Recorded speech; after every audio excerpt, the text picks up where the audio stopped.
is a dangerous groups that we're dealing with now.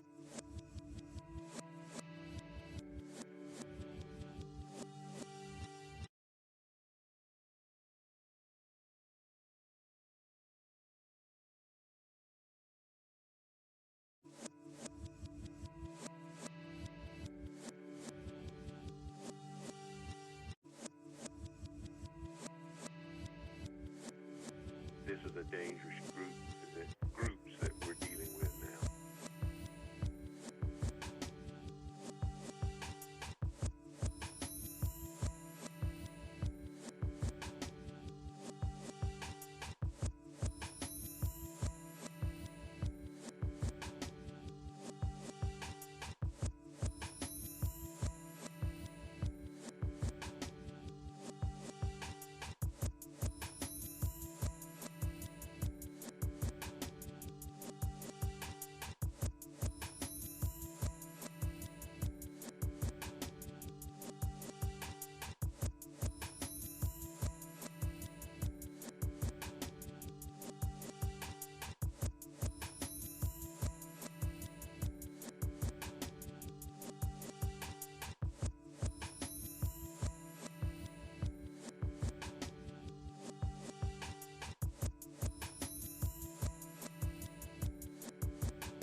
This is a dangerous groups that we're dealing with now.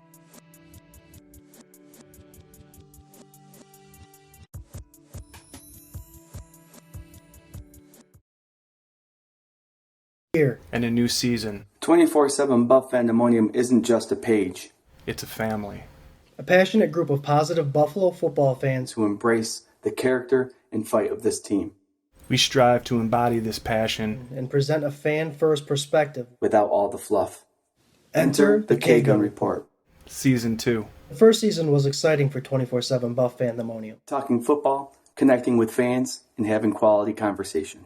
This season, we're stepping it up, and we want you all to come be a part of the conversation. On March 9th, 2021, The K-Gun Report Is back. let's go, Buffalo!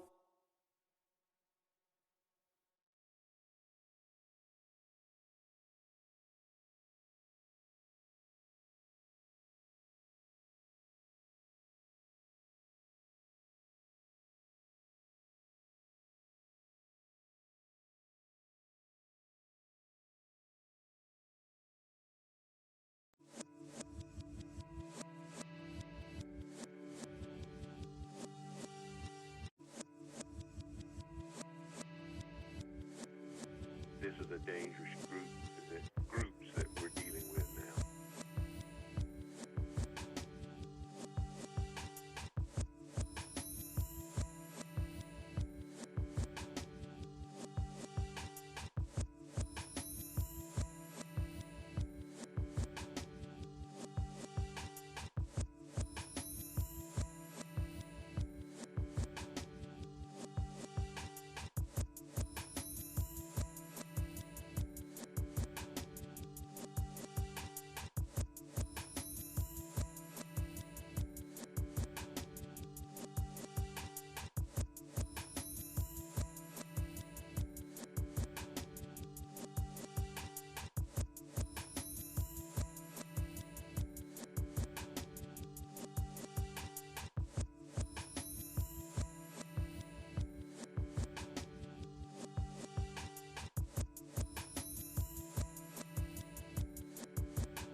This is a dangerous groups that we're dealing with now. Hey Bills fans, it's Jared from 24/7 Buff Pandemonium, and this is the Gun Report. Joining me tonight, we have Swank. Yeah. And Scott. Hey. Season 2, episode 15. Tonight, we're going to be talking about that week 4 2020 season against the Las Vegas Raiders. The Raiders. First, and tonight's a special night because we're getting right back onto that giveaway show stuff that we like to do. Oh, yeah. Here we go. Yeah. Right there. 2010 SPX Football Upper Deck Andre Roberts rookie auto jersey card. And you get a free sticker with that. Yeah, we'll send a couple of these. And if you don't win, we still send you a couple of these. All you need to do is personal message us your address, and we'll send it for free. This card he went to the Citadel College. It's a Bulldog, so it's one of his college jersey. Oh, that's pretty sweet. Yeah, that's pretty sweet. All right, the shirt Scott's wearing, 24/7 Buff Pandemonium black and white shirt, still available. We also have the Notorious Dig shirts coming to us shortly. They've been sent out to get printed up, so look for them. Hopefully they're here by next show so we can represent them. And also we just talked about their stickers. Perfect. Welcome, everybody. Let's get this conversation going. We're going to talk about that 2020 game and then anything else that's happened. There's been a lot that's been happening this past week, so let's get to it. For those of you that are new, we're trying something new. Actually, it's 4 weeks into it. We're doing a little film session, a film study, going back to the 2020 season. Week by week, we're going over the games that all 16 games that we were blessed to watch our Buffalo Bills go 13-3 with. So this week it's the Raiders. The Raiders. All right. So the Bills win 30-23 over the Las Vegas Raiders, and that's it. So Spoiler alert. Just kidding. Scott, I'm going to let you lead the way this week. What did you think about that game after watching it again? It was a week again where we played against a quarterback that didn't seem to miss. Derek Carr, with how hot and cold he is, Derek Carr definitely showed that he can be one of the better quarterbacks in the league. We couldn't shake them for a little while. It took the fourth quarter to shake them a little bit. We got a couple turnovers that worked our way. But a couple things I noticed. Norman got beat about a couple times. He did get that forced fumble that kind of saved us all. But he got beat a bunch of times. Aguilar had a day on him. Tight end trouble again. Darren Waller and Jason Witten created problems for our linebacker core and even Taron Johnson. As much as we love Taron Johnson, a tackling machine, he does sometimes suffer from the coverage aspect of the game. We can only hope he gets better. You can't take those 2 pick sixes away from him last year in pretty key games. So tit for tat, what are you going to – yeah, it is what it is. But Taron Johnson did struggle a little bit. Defensively, the D-line was there. They just could not get the sack. Quentin Jefferson had a sack, and there was one more guy that had a sack. Strip sack, right? Yeah, it was a strip sack. And Darrell Johnson actually had a sack. But there was a lot of pressure. There's a lot of pressure. They just could not bring the quarterback down. They could not get home. And there's a stat that we always throw out there that I always say is a BS stat, is that pressure stat. I know Jerry Hughes was getting a lot of accolade for all the pressures he had last year, all the pressures. But if you don't bring the quarterback down, 75% of the quarterbacks out there, if you're not grabbing at them, they're going to be successful. Yeah, look at ours. Yeah, pressure sacks, all that stuff don't really matter. It's a nice stat if you want to, because it is part of the stat line, but you got to bring the quarterback down. We got a lot of pressure, but we could not bring Carr down. Yeah, I think, getting home on him is the name of the game, right? And they say, sacks aren't really that big of a part of the game. This was super interesting to me because it seemed like the second rotation line was really doing the most damage. Like you're talking about, Jefferson was in there and Butler and all those guys. Like all the highlights from that game, it was like a lot of the B teamers, man. Josh Norman, I know he was getting burned on, but like that fumble recovery was huge, and that shifted the whole momentum of the game to go the other way to my Swank's favorite play of the year 2020 with that Moss catch, dude. When Stephon Diggs plucked that ball out of the air. Ooh, I talk about it like the last couple weeks, man. Like every week somebody arrives. I'll tell you who arrived this week. That whole wide receiving core, dude. Like Bees, that first touchdown Bees caught. Oh my God, he was doing gymnastics, getting smacked around at the goal line. Stephon Diggs with that huge catch, and stunting on the guy over top of him, getting Abrams all pissed off. That was amazing. Yeah, he ran that. over and threw a little hissy, didn't he? Yeah, a little hissy fit. I love that, dude. Even I remember. Oh, go ahead. That was my concern going into that game was Abrams, because we're coming against another safety that knows how to put his head on people. So, to have Diggs getting on him was good. The thing with him is, I think he's too emotional. Like he likes to hit people. I love it. If he was on our team, I would be like, this dude's he's a maniac. Mm-hmm. But he almost goes too hard, and he doesn't think with his head, man. He thinks with his body, his shoulder, and he wants to go hit people. Like all season, that dude was hurt. And he runs his mouth too much, and they lost the game. Yeah. I mean, you can jaw all you want, but you lost. So, the other thing I wanted to mention was that John Brown catch on the goal line that should have absolutely been a touchdown that Motor ended up running in, but that wasn't an easy catch. Like wide receiving core definitely showed up this game. It was awesome. Oh yeah. Oh yeah, he caught that ball. He had possession right on the goal line, and if the nose of the ball is across the goal line, doesn't matter if forward motion. If it takes you past the goal line, it's a touchdown. So it was one that they should have called a touchdown and then reviewed it instead of the other way around. That's what the league needs to do more often. They need to make it so you can review a play instead of just calling it a certain way and not even having an option. Yeah, until that backfires, though, because obviously if there's not enough evidence to review, then they won't overturn it. You know what I mean? And that can kind of backfire. Again, like we spoke about last week, Swank, you mentioned the XFL, how they did their replays. Yeah. If they can do that to us, that would give us, there's no missing that, because then everybody's talking out loud. I'm going to get a couple hays out here quick. Sure. Edder's back, showing them flex muscles right there. He wants to come up, but COVID down there in Florida is a little different. Ken O'Daniel's actually going to be going to that Nashville game this year, so that's going to be cool for him. Johns, what's happening, guys? Not much, bud. Welcome to K-Gun. Welcome to the K-Gun. K-Gun. Sandy says, happy Tuesday. It is a happy Tuesday. I've been looking forward to this mostly all day, talking football with the Fandemonium here. Oh, I love this little response from Paul Rossi. Ready? Love your balance between intelligent, insightful thought and pure fandom. You guys are the best. And then I talk. Thank you. Well, I must say, your check's in the mail, bud. We got a card coming your way. Yeah, dude. Well, Joey Hatch gave us one heck of a comment in the private message that we had a couple days ago, which Joey Hatch, I think he's here today. Welcome back to K-Gun. Thanks for that awesome comment. Hell yeah, he says go Buffalo. Go Bills. Go Bills. Edmonds played a little bit better during this game too. Obviously, we saw Edmonds and Milano kind of come back into it mid-season where they started firing on all cylinders, but he had 8 tackles. His pursuit seemed to be a little bit better than the last game. Last game was a huge concern for me because he was behind, that hesitant step that we talked about. If you're thinking about it, you're already too late. So I watched Edmonds the whole game, and he seemed to do really well. So I'm glad that he was able to get back to where he potentially can be for this. That's interesting that you say that, because as I agree that from the previous week he was better, I still think you could definitely tell that he wasn't playing 100%. I actually had my wife come in when I was watching the video and be like, look at him, man, you can tell.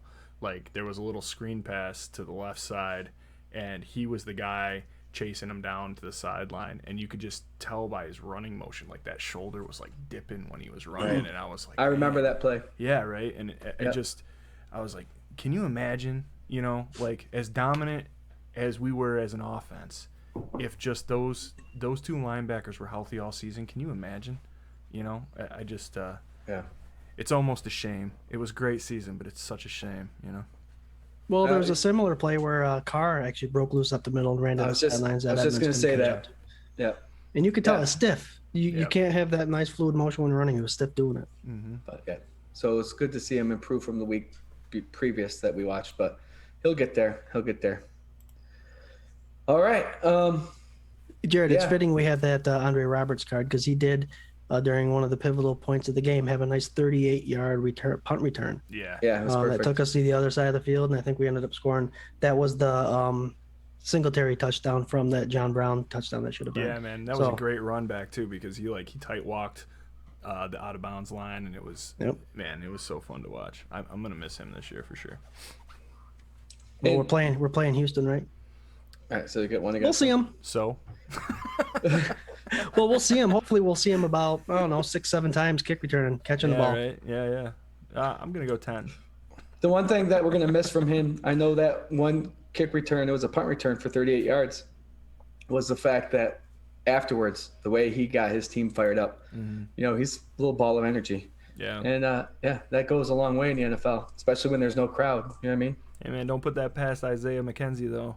I think if he wins that job, it's gonna be fireworks. Yeah, I saw that. Lisa was asking what we were drinking.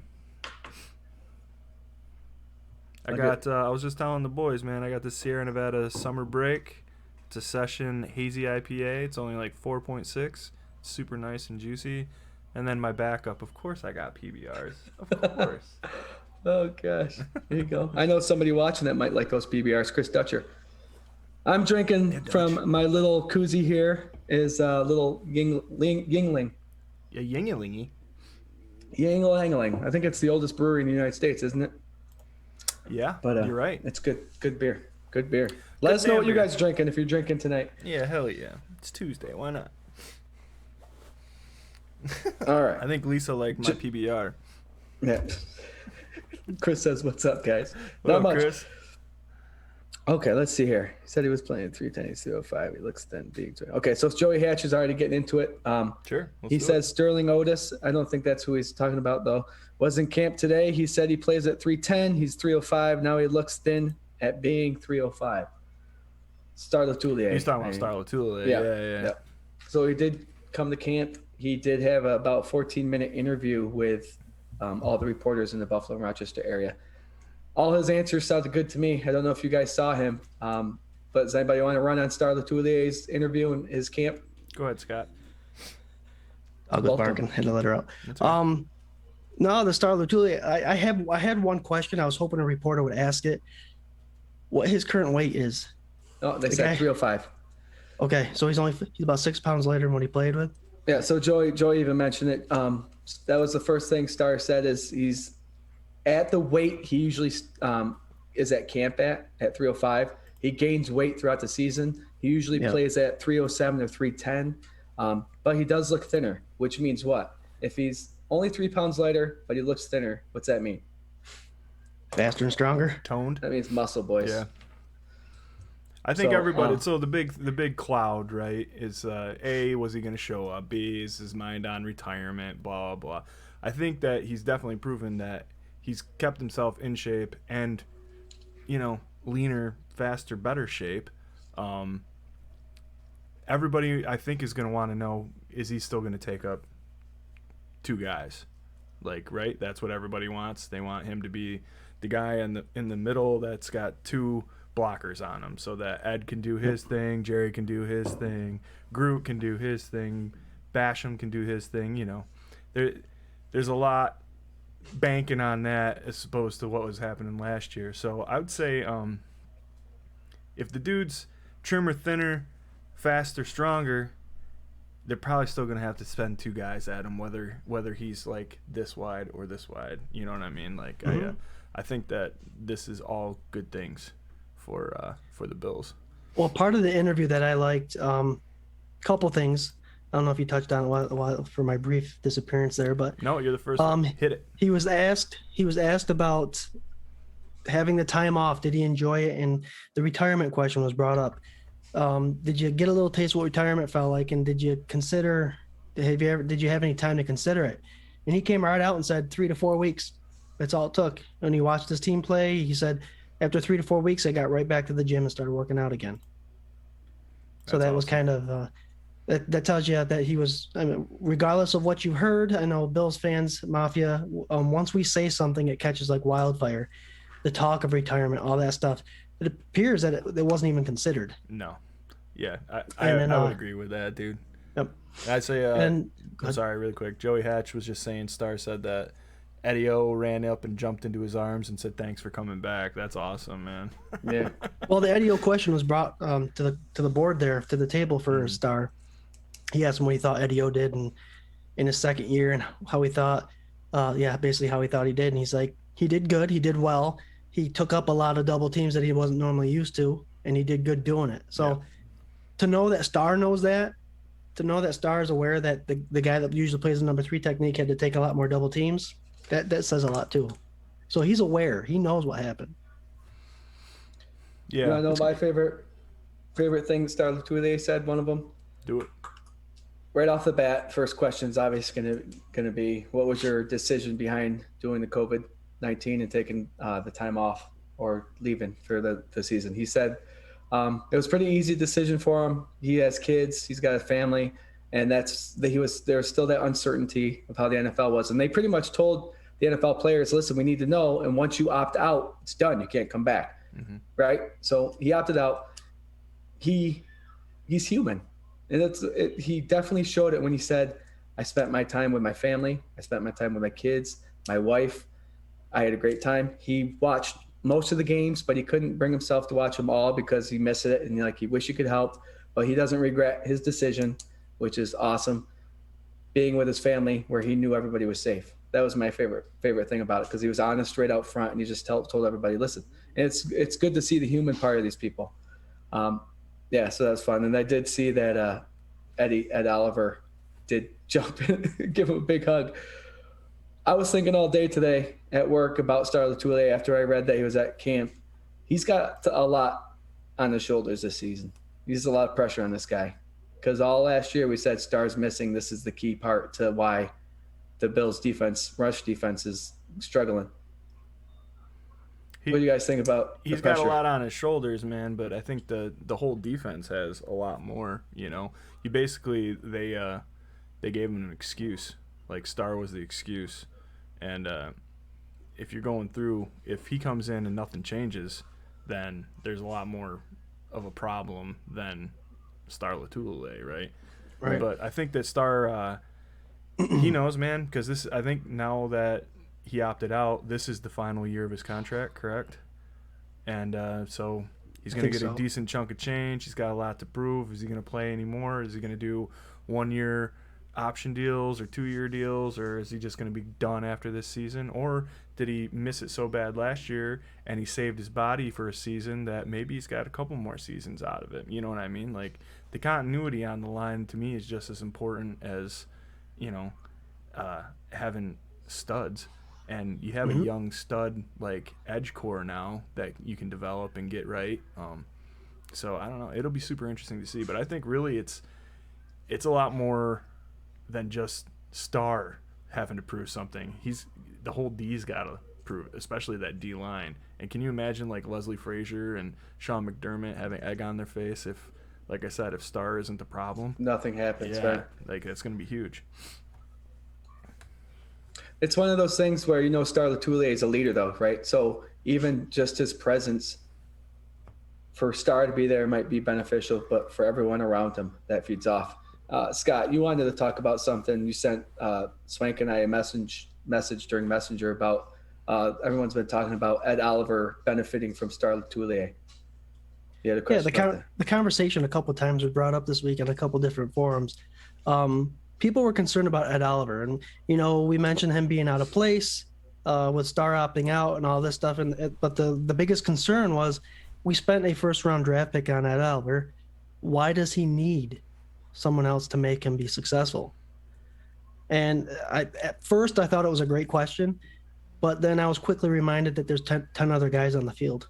Yeah, exactly. So, yes, Ed Oliver, he's a first-round pick, early pick, and he's not a wide receiver, quarterback, running back in the first round that's going to make an impact, and it's going to be a visual one that you see every day on the field. The defense is a totally different position. If he's getting recognition for taking up blocks and all that stuff and not getting the tackles and sacks, then that's what we wanted him to do at defensive tackle. He's got 10 other guys. If he's out of position, he's out of position. That's like asking why Stephon Diggs doesn't have all these catches when he's playing running back. Yeah. He's out of position. Good point.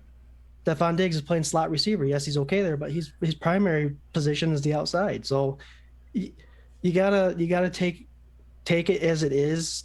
He needs his other 10 players to be there for him to do what he's got to do. And if it means Star Latulier and a great Tech 1 defensive tackle to make the Tech 3 successful, which oftentimes it does, then yes, Ed Oliver needs Star Latulier, just like Star Latulier needs Ed Oliver. They all need each other. Sure. Mm-hmm.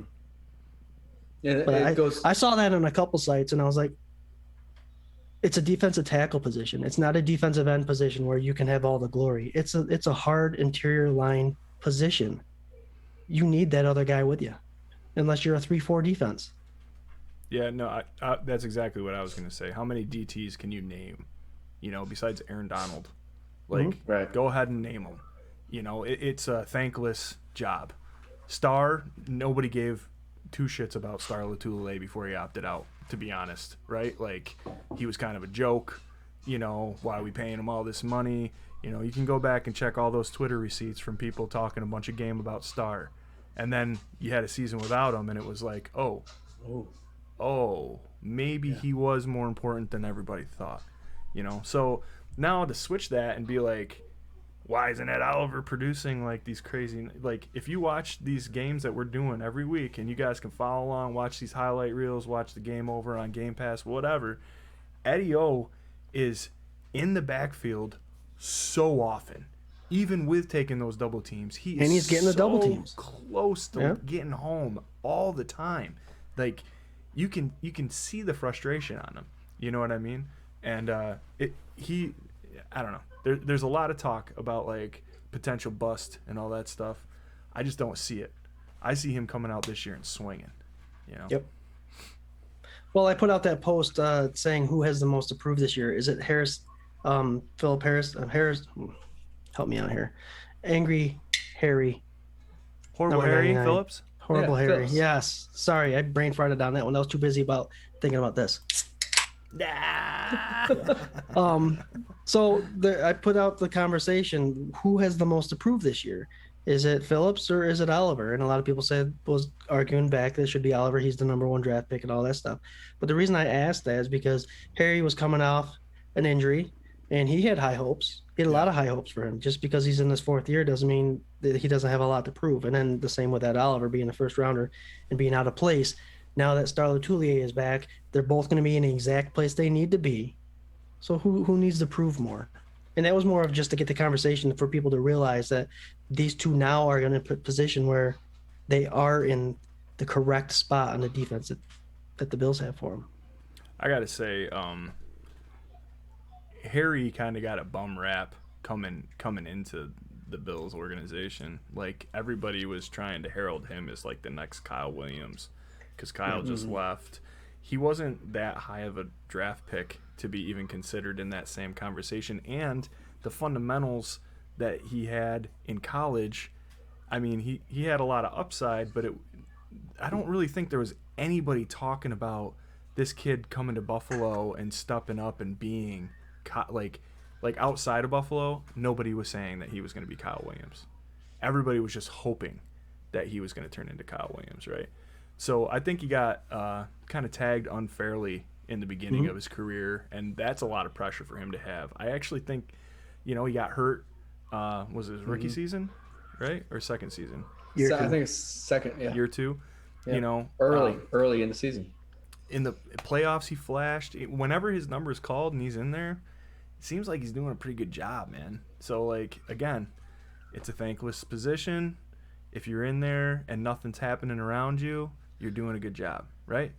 So, I don't know. I really think just in that respect, Eddie O's such, like, way more of, like, an upfront, shining, like, first-round draft pick, all this energy. There's just so much more around him that, like, it's got to be Ed for me. He's got to prove it. Joey Hatch has a good little comment here. I think what it is that he's his neighbor on the line, and he understands that Oliver understands that Star takes up double teams, which opens up more opportunities for him. And it does. If Star comes back and is everything that we thought he was and what we missed, it's going to start up front with those guys up front, right? You're going to notice a difference because, you play better, your team plays better, you practice better, all that stuff. Iron sharpens iron. You're going to realize that people are doing the responsibilities up front. What happens when you get the front of the defense playing well? Trickle. Milano and Edmonds shine. Yeah. The linebackers start to For shine. the secondary, I mean, and then you get more turnovers. Yep. So Absolutely. that's why I think there's a lot of pressure on Star. I hope he shows up and does everything that we're hoping him to. But if these guys can mesh together well, it's going to just be a nice thing to watch. We got Here's the hoping. We got Two rookies. Jamie asking about Rousseau, if there was any news. You guys hear anything about him from this mandatory mini? McDermott keeping it close to the vest. Again, when asked about him, he's raw. He's young. Remember, he got 15 and a half sacks for Miami 2 years ago, and I think he only played a total of 14 games in college. So the guy is young. Yep. He's raw. There's a lot to learn in the NFL. That's why we have a blessing of Hughes and Addison still around, is they can get all the knowledge on that from those guys. But from what I heard, McDermott did mention he's doing all the right things. First to show up, last to leave. Working hard, listening to the leaders, but also, like, remember in his interview, he said he wants to become a leader. Yeah. And we, us at the Pandemonium says you got to show it on the field. So he wants to play all those roles, and I think he is raw. So I think it's a good thing we got the 3 preseason games and a long training camp. Sure. And I say McDermott also said something about Eddie, that, physically he's there. It's just connecting that mental and physical, which I don't really think was a dig at him. I think it was more motivation to let him know exactly what the next step's going to be. And he seems like he plays with his heart. You know what I mean? If it's more of a go get him, then I think he's fine. But if there's a little more thought, you can see him kind of like the gears turning and stuff. So, yeah. Yeah, I mean, because defensive line, for a lot of those people that just think they go out there and go after the quarterback and try to tackle the run, they're stunts. These guys sometimes have to drop back in coverage. When you got the mentality of go get the quarterback, and now you have to run a stunt, that's being patient. That's presenting that you're going a certain way, holding for a second, allow the defender to cross your face, and then going around. Not only do you have to have gap responsibility and player responsibility at that point, but you got to be patient. And sometimes if you're someone that's go, because we all know Ed Oliver has that high motor. AJ Epinesa has that high motor. This is the training. This is the process that McDermott's always talking about. You train, you develop these guys, and they've got the physical stuff.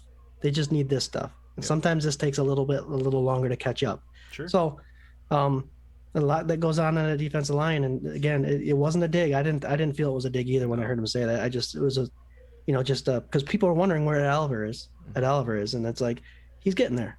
Yeah. Rest assured, he's getting there. Yeah. Can you imagine if all these guys come on at the same time? Like between him and Epinesa, and then I think, and this is totally speculation, but it seems like Boogie is like there, he's already there. People are already impressed with what he can do just on a everyday basis. And we heard what Epinesa did last week with that reading out the screen, got the interception, took it all the way. Boogie tipped the pass today, and it was intercepted and taken all the way, I believe. So who threw the pass? Josh Allen. Is against the starters. Josh get Allen all those turnovers over now, Josh. Josh Allen faltering in year 4. Yeah. Will he reach 100 yards total? Oh gosh, what about that? Speaking of yards, can I go back to that Raider game real quick? Yeah, let's do it. Can do that, sure. I like to do quarter stats. We're talking week 4, so they're through a quarter of the season, and I like to see where they were, what they were on pace for. So who I focused on was Singletary, because Singletary, we already know, had a couple good games. He had a couple long runs. He looked shifty. He looked the part for a number 1 running back. In his first 4 games, he had 50 carries for 213 yards. That puts him on pace for 850 yards. And he had 16 catches for 114, which puts him on pace for 64 catches and 450 yards. So that man was on pace for almost 1,400 total scrimmage yards, which is not bad for a number 1 running back in the league. No. He ended up with a total of 156 rushes. So he got 50 less rushes than what he was on pace for. What happened? Zach Moss came in, took over the carries. Dable found out that they were a good passing team and passed the ball a lot more. Yep. So those guys that I'm on the Singletary train, I've been for a while. For you, guys that want to knock Singletary, he had those numbers. He had legit Pro Bowl numbers for running back number one. They just cut back on the runs and the amount of times he was able to touch the ball. Yeah, if you're looking at running back stats, and it's something you can't break down 2 seasons, but I did anyway, right? I took how many runs he had in year 1 and year 2, just over 300. You know how many rushing yards he had on 300 carries? 1,400, over 1,400. So 300 carries is your top running backs in the league. That's how many carries they get, and around 1,400 yards rushing. So that's what he had. He has 300 carries so far for over 1,400 yards rushing. That's pretty good. Jared, But that's over 2 years. Sneaky, Jared. That's it's hard a really to do good that, thing. That's a really good stat you just did right there, man. That was awesome. And he averages 4.8 yards a carry. Yeah.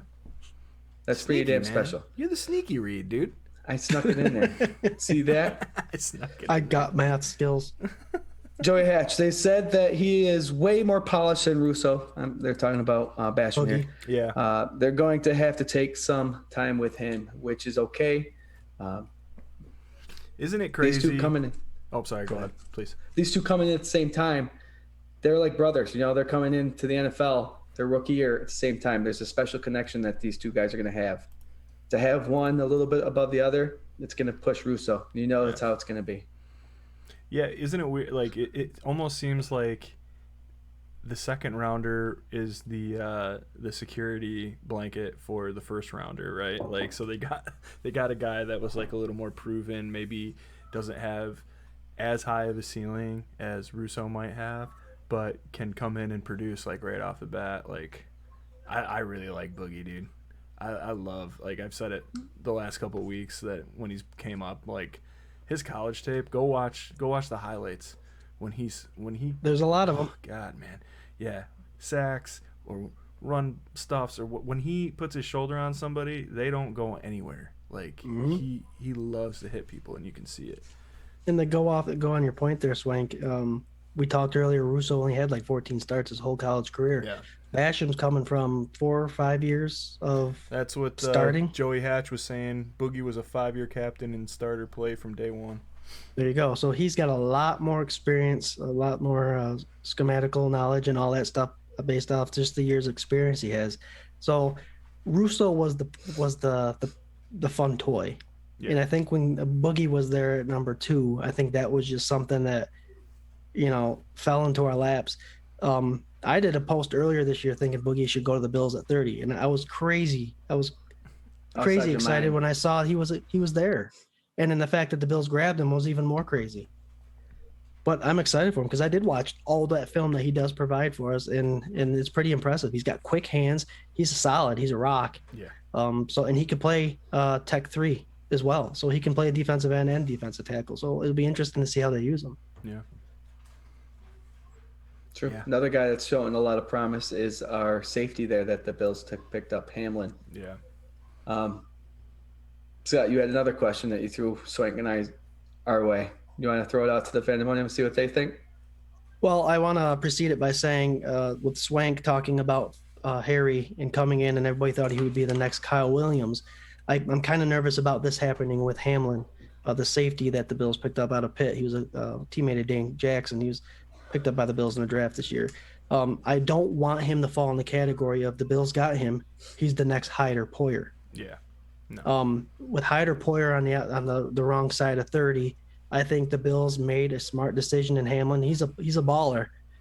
Again, go back and watch his film. Yeah. But I think he is potentially, I hate to say replacement, but I think the Bills made a smart move in bringing him in for a potential replacement. And don't sleep on Jaquan Johnson out of Miami they drafted a couple years ago. The guy always is on the starting roster. He may be a special teamer guy, but he's someone that is a ball hawk as well. Preseason games 2 years ago, he was pretty impressive. So the two safeties that the Bills have backing up Hoyer and Hyde are Hyde. Hoyer and Hyde. I do it every time. Are impressive. Hyde and Hoyer? Are impressive. Hyde and Hoyer and Hyde. Very impressive. But Hamlin's something else. They're saying that he might be the steal of the draft, man. Like, he's he's aggressive. He loves to go after the ball. Like, yeah, I don't know. I'm really excited to see what he can do. I'm excited for this underclass of rookies that we don't really need to compete, to try and get in there. Like it's fun to have like this whole. It's like a practice squad too. You know what I mean? like they can just sit there and learn and flash and see what happens. You know. Like Kenny O'Daniel just said, Sarah Neal will end up playing safety with Hamlin. Sarah Neal is oftentimes brought in because Bill's like playing that 4-2 defense or in the nickel defense. You see Sarah Neal come in a lot of times for that nickel position. He could play corner as well. So if the Bills do keep 4 safeties and Sarah Neal, I could see that happening just because of his versatility. Good point, Ken. Yeah. Ken. I like Neal. Yeah. I mentioned this to the guys earlier today. Mr. Taron Johnson there, Nickelback. For some reason, he's okay at coverage, right? He's a great tackler. I have a feeling he's there on that Buffalo Bills team, not only for the Nickelback, but for future safety as well. I think he's 5'11", 192 pounds. He's only an inch shorter, but same build as Poyer. And that's where Poyer started. Poyer started at a cornerback, and then they moved him back to safety. So I think the Bills obviously trust the process, are building for the future, as they should, present and future. And don't be surprised if you see Taron Johnson possibly making a push for that safety position too. And that's what McDermott and Bean love, don't they? Don't right, guys? I mean, they love the versatile players that they can move around. Look at the offensive line. Yeah. So they like players that can play multiple positions. It just makes them more valuable.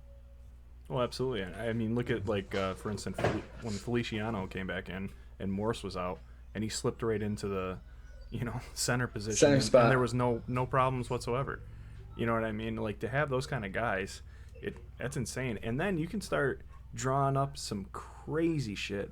When you got guys that can play everywhere, or at least multiple positions, there's some stuff that you can do that you can get deep into that playbook, especially with a defensive coordinator and an offensive coordinator that have been there as long as Leslie Frazier and Brian Dable. Mm-hmm. You can get away from tendencies like crazy. Oh, yeah.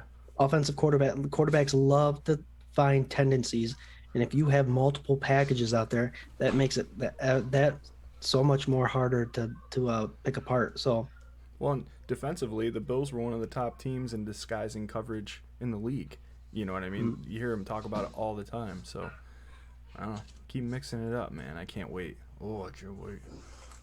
How far away are we? Oh, gosh, that's not far away at all. Oof.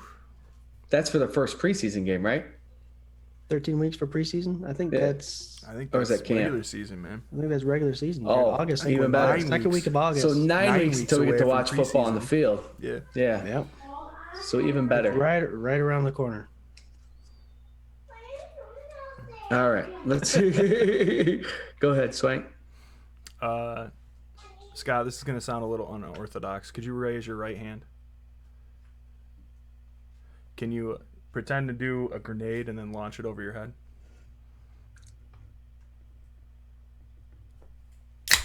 Oh. I was like, where am I going with that? Shit, I got the. I threw the pin. I threw the pin. Goodness gracious. Something I wanted to mention a couple weeks ago, we just haven't gotten to yet. Do you guys remember the April Fool's Day joke that the Buffalo Bills put on everybody? Ooh, the white face mask. Apparently, it's not a joke; it's a real thing. Yep, I noticed that the other day too. So the Bills are wearing white helmets, white face masks. So I love it. There you go. Another preseason game to watch out for. With only having 3, the Bills only have 1 home game for preseason. It's against the Bears. We're gonna watch Mitch Trubisky, guys. Probably start against his Chicago Bears. Sweet. And I think it's a week 3. It's a preseason 3 matchup, so that means it's the last preseason game of the year. So he will be in there a lot, quite a bit, possibly. That'll be interesting. Yeah, you wonder, man. I bet you he plays less than a half, and they got Fromm in there for the rest of the time, probably. Right. They don't want him to get hurt. But hey guys, if you're watching, comment. Jared's got something nice to show you. You comment during the live stream, you're entered on the Fandemonium Wheel of Destiny for a chance to win that. We're going to spin that wheel tomorrow, and we'll let you know who wins. It's a nice little Andre Roberts rookie autograph jersey card. Yeah. Pretty sweet. I like it. I like it a lot. I like it a All right, you guys want to talk about that Las Vegas Raiders game anymore? Is there anything else that's jumping out? There was just one other thing that I kind of wanted to talk about, and that was our boy, babyface Big Boot Bass. He missed that extra point. And I think week 4, he had missed a couple others leading up to that, and people were like, on the fence of that. I want to say that was the game where all that ended, right? Like, that. This is the last game. He missed that extra point. Beyond this, he's skied. So, yep. Again, never forget.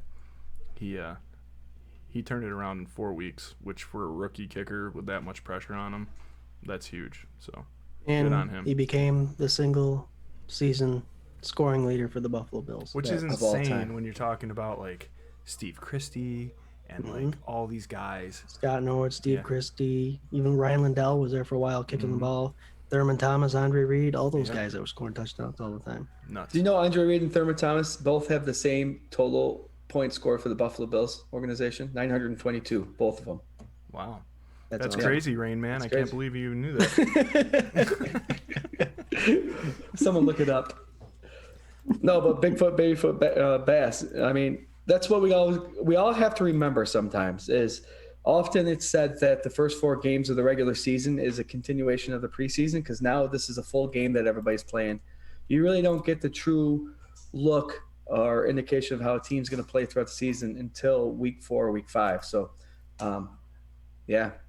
Bass got his crap together and started and just nail him from everywhere.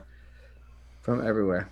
We got Mike Voigt saying until Bass he missed that extra point against the Chiefs. We knew that. Jamie and I, we used to talk about it at work because for the first 4 weeks he hated Bass, and now he loves him. So nice on you for admitting that there, Uncle James. That's good. Lisa gave him a new nickname, Tyler Sunshine Bass. I like Big Blue Babyface better. But Sunshine's all right. Joey said that was a nice little tidbit of information to know. So good on you, Jared, with your points. Chris Dutcher's saying that I was lying. Oh, that was fake, J-Rod. Look it up.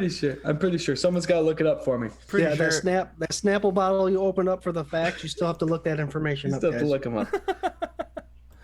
All right, so I'm going to say we're going to end that right now. Buffalo Bills win 30-23 over the Las Vegas Raiders.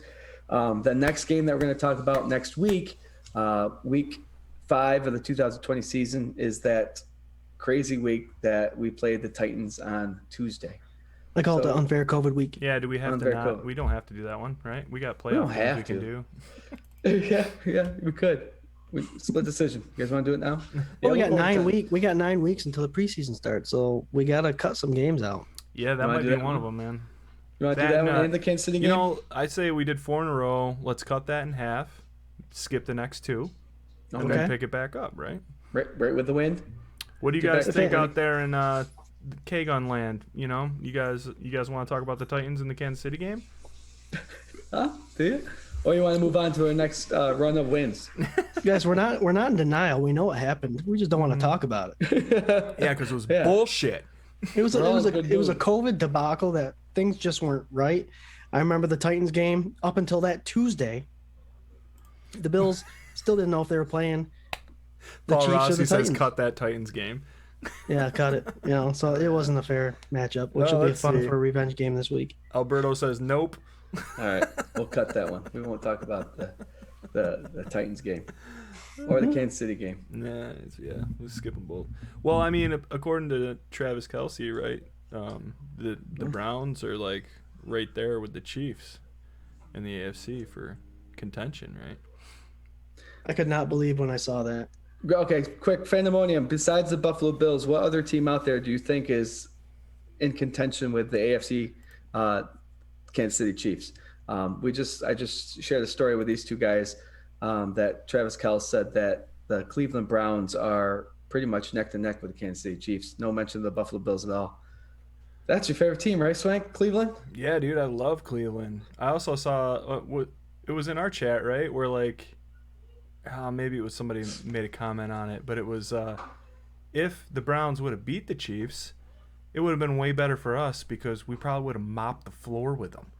because they're just so disorganized. Like you can't ride all that hype all the way through. You know, they're undisciplined. They're overly emotional. Yeah, I don't know. But yeah, I can show you guys real quick what I sent our group when this message came up.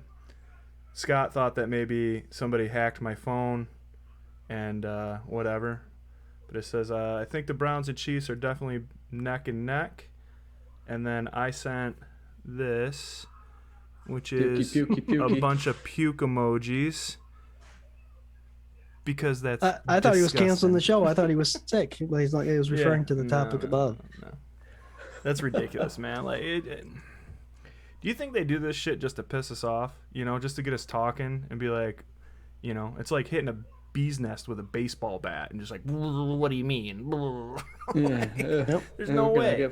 There's no way. Ugh. I mean, that's a tough call to figure out. Other than the Bills, who would be the top AFC contender for the Chiefs? Cleveland, yeah, on paper, it's one of those on paper things. Of course, they look good on paper, but they can't get along. Yeah. And then when our friend there, Mayfield, decides he wants to extend his contract, he's going to ask for, the way everybody else talks about him, he's going to demand $40+ million a year. I can guarantee you that. And he's not. These Cleveland Browns aren't going to be able to afford all these stars. Yeah, I don't know, dude. Yeah, well, that's the whole thing. They broke the bank. They got every big name you could possibly get. Every position has somewhat of a star. The only person they really hit on was Teller, who we traded to him, who we had an overcrowded offensive line room anyway. Like, so anybody can spend money. You know, there's a cap. This isn't baseball. They're not the Yankees. And your leader on that offensive side, he isn't he isn't disciplined, man. Like, he's hot and cold. He gets angry and like whatever. Like, Josh gets angry. We've seen Josh in his rookie year. He focuses it. Right. Well, yeah, now, right? Yeah. In those early years, maybe he let it get to him too much. Like if he blew a play, if he did something stupid, whatever. Now it's up and on. And that whole phase in his career didn't last that long. Baker is yelling at fans. You know, he's like, I'll say it because I don't have a horse in this race. It seems like he quits on his team if they're down too far. Like, I've seen him come back, but if it's out of reach too much, you could tell on his face, his body language, everything. The whole team. Like, all of them. You know, they want to be dogs, and, like, we're not out of the fight, blah, blah, blah. Dude, no way. They don't have the heart. I'll say it. Put this in the locker room, dude. I know we only have 14 viewers right now. Put this in the Cleveland locker room right now for when the Bills play you in the playoffs in 15 years, because you're never going to make it. Chris Dutcher, what do you guys think about Miami? They make me a little nervous. Yeah, Mike Vogt says Miami is my only worry for the division. So Mike and Chris are on the same boat there. Just really quick, I saw a quick Twitter update on their minicamp today, and Tua was on his 4th interception that he'd thrown during practice. And Xavier Howard, their star corner, is not happy with his contract. Oh, yeah? So their defense looks good. Tua, they didn't do enough. They got Liam Eichenberg, whatever his name is, I think in the 2nd or 3rd round. I think they should have addressed running a line protection for Tua in the 1st round. They had 2 picks. They didn't do it. I just don't see Tua doing it. You have people all over these sites, you know, the AFC East site. There's a bunch of them that are just arguing sites, you know, trash talk. And you got a lot of Miami fans believing that Tua is the answer. And of course, with their argument, they find 5 or 6 stats that Tua did well in, right? And we talk about this all the time. What's in baseball? In baseball, he'd have 0 completed games. Yeah, that's a stat. Yeah, I mean, that's the biggest stat. I mean, the guy, this organization doesn't allow him to fail, and you could throw out a couple stats that are impressive, yes, but the guy, Fitzpatrick's the one that won the games for him last year. Tua just filled a void for a while. I totally. I'm not scared of him. Now, I totally buy into everything you're saying, and it's 100% my opinion. I heard on WGR this morning, Jeremy White, who I respect a lot, I really enjoy his take on stuff and whatever. He was saying that the Dolphins played that perfectly because they were trying to stay in games, and they still, whatever. They were in the playoff hunt towards the end of the year, blah, blah, blah. I gotta disagree, man. Like, it's just not the way you do it. And I'm not like a guy that's like, that's just not the way it's done. That is not the way it's done, man. The guy doesn't know what it's like to lose. He knows what it's like to fail, but he doesn't know what it's like to lose. Mm-hmm. And that's a completely different thing. Again, I'll reference that Texans playoff game with Josh Allen's face, that meme and that picture that still circulating around. You could see it in his face. It's never going to happen again, Right. And Right. if you're not going to give somebody, like, I don't know, if I was two, I'd be mad. Like, don't pull me. Let me finish it out. Let me work on it. This team's crushing me, and I can't try to pick it apart and figure it out, and I'm your rookie. I don't know, man. That's the only thing about that organization that drives me completely nuts. And now with the Xavier Howard thing, like, it's kind of like with the Tunsil thing. You can't keep star players around, or you can't make them happy. They got rid of a lot of, like, big name guys since this guy's come to town to coach them, so I don't know. It's just interesting. I'm going to say two things about the Dolphins that Dolphins fans and Bills fans should remember. They had a playoff run because of Ryan Fitzpatrick, who is currently playing for the Washington football team. They had a playoff run where they needed to win the final game of the season to make the playoffs, and they got crushed by a backup Buffalo Bills team. That's all that needs to be said. Yep. They had the perfect opportunity with Tua as their quarterback to make the playoffs in that final game against the Buffalo Bills backups, and they got blown out by Barkley and crew. And McKenzie. But I'm just saying, they have, we're on the fence. We've said it before. They're making the right moves. They're not making the right moves. They're looking like the Bills. They're not looking like the Bills. They got a lot of growing up to do, and it showed in that game. So, will a year make a difference? I don't think so. I think they made the wrong moves in the draft. I agree. I think, like I said, I went back on that during the draft show. I talked junk about them getting a wide receiver. I didn't realize at the time because, again, I'm not big on the college thing, that was Tua's guy in college. I think that's smart to get him somebody that he's familiar with. But, again, man, if you don't have somebody protecting him, what's it matter? Like, what are you doing? Yeah, that wide receiver didn't do anything for Tua's hip. Exactly. And by the way you did things last year, if you roll it the same way, you're just getting a receiver for Jacoby Brissett, right? Okay. I don't know. Right. They've got Parker, Albert Wilson. They brought in Will Fuller. I mean, they have wide receivers. Yeah, they have Jasecki as their tight end. So I don't know why that wide receiver. I see why the wide receiver position was made, because it was a teammate, but you had every opportunity in the world to get absolutely perfect protection for Tua with the first two picks. Hell, get a guard and a tackle, but they didn't. You know what that would have been reminiscent of is the old Tom Brady Patriots, right? Where, like, they would spend draft picks, or they would get free agents in there to get linemen that you never heard of before that would just spend decades protecting Tom Brady. Yeah, they produced. Yeah. And again, mentioned it a little bit earlier today. It all starts up front. If you can get those front guys meshing well, it's just going to trickle back. And if you can get somebody to protect your quarterback where he doesn't have to scramble all the time and run for his life, he'll stay healthy and he'll improve. But until then, he's going to learn the hard way if they keep him in. That's another good way to learn. Joey Hatch just said if they don't fix that line, he's going to end up like Joe Burrow. Yeah, broken. Right. Broken. Joe Burrow is like one of the most exciting prospects to come out of college football since Trevor Lawrence. Yeah, I mean, it is a shame, Kid's young, he's exciting. Mm-hmm. He goes to a team that doesn't have a good foundation, and he gets hurt. All right, guys, couple minutes left of the show. If you haven't yet, do it now. Leave a comment. You'll be in the running for this rookie card. Signed jersey card from Andre Roberts. Spit that out. There you go. All right, fellas. Anybody else have anything cool to say? Want to say something quick?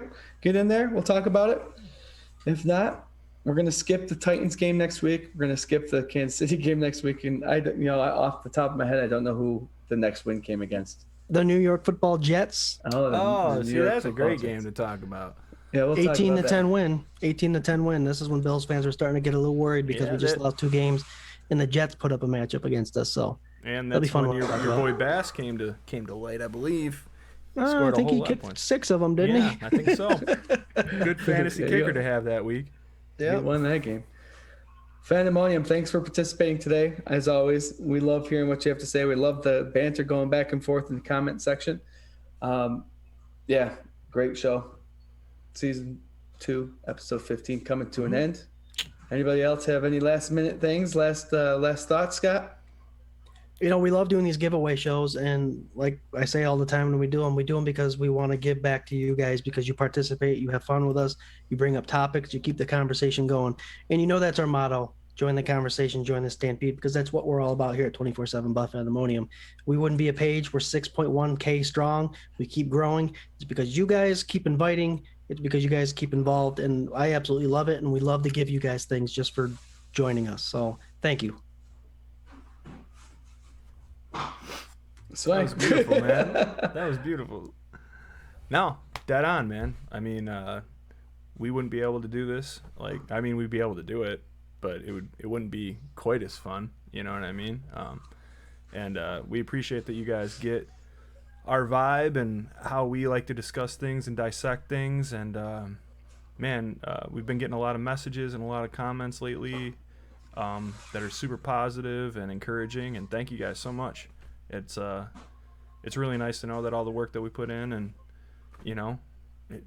it means something to you guys, and to listen to us babble on about the Bills. You have a good time, and that's great. And yeah, please comment, tell your friends, come in. We like doing this stuff, so we'll keep it going. And if you want to be a part of the conversation, if you want to join the Stampede, if you want to be here, brother, every Tuesday for the Gun Report, come do it, man. 8:00 p.m. Facebook Live. We're here. We're talking Buffalo Bills every week. So we have a great time. Sometimes we do some giveaways. Sometimes Jared comes out with some crazy 3-year span stats. Sometimes Scott just dissects some college guy that never even played in America. He was like a college guy in Australia, and he had like a cool move one time. He has all that stored in his brain. But yeah, we have a great time, and I promise those podcasts are getting uploaded soon. Nicely done. Real quick, I forgot. Happy Father's Day to all the fathers out there. And my father, David, Jared's father, David, happy Father's Day. Happy Father's Day to father-in-law, too, Mr. Pete. Oh, yeah, father-in-law. Yep. There you go. Get your father-in-law in there. Danny Fanukin, happy Father's Day. Swank. Yeah, I'm not a dad. Cool. Thanks for rubbing it in. I got dogs. That's fine for me. There you go. Happy Father's Day to my dad, Lance, my father-in-law, Fred, and to you guys, man. Thank you, sir. Thank you. So, yeah, it'll be a good weekend. I was going to mention that, Scott, the Father's Day thing. I'm glad you brought it up because I forgot. Swank, you said something a couple seconds ago about the Fandemonium listening to us break down the games and all that stuff. I just want everybody to know that we're just purely fans of the game. We're not professionals at this. We're just a couple of guys coming on here and talk football, and that's pretty much what it is. We love your comments and your ideas too, but we like to just throw it out there and have a conversation. Also, Lisa was wondering if somebody retired. Who was it? Edelman. Edelman retired. Yeah, she got Julian her answer. Edelman did retire, and so did Drew Brees. He is not a Pro Bowler or a Hall of Famer. Yeah. Not a Hall of Famer. True. Drew Brees is not a Hall of Famer. Is that what you're saying? No, Drew Brees is. Edelman is not a Hall of Famer. I was like, what? But Sorry, I remember was tending 6 to weeks the ago comments, and I Drew was like, Brees didn't retire. pourquoi? Pourquoi? Okay. All right, guys. Thank you very much for participating tonight. We'll see everybody next week, same time, Tuesday, 8:00. We'll talk about that New York Jets game, Week 7. I imagine that's what we're going to jump to. Oh, hell yeah. Yeah, there you go. tune in. We're gonna do a spin of the Pandemonium Wheel of Destiny, and we'll let everybody know who the winner is tomorrow night. See you next week. Go Bills. Go Bills. Go Bills!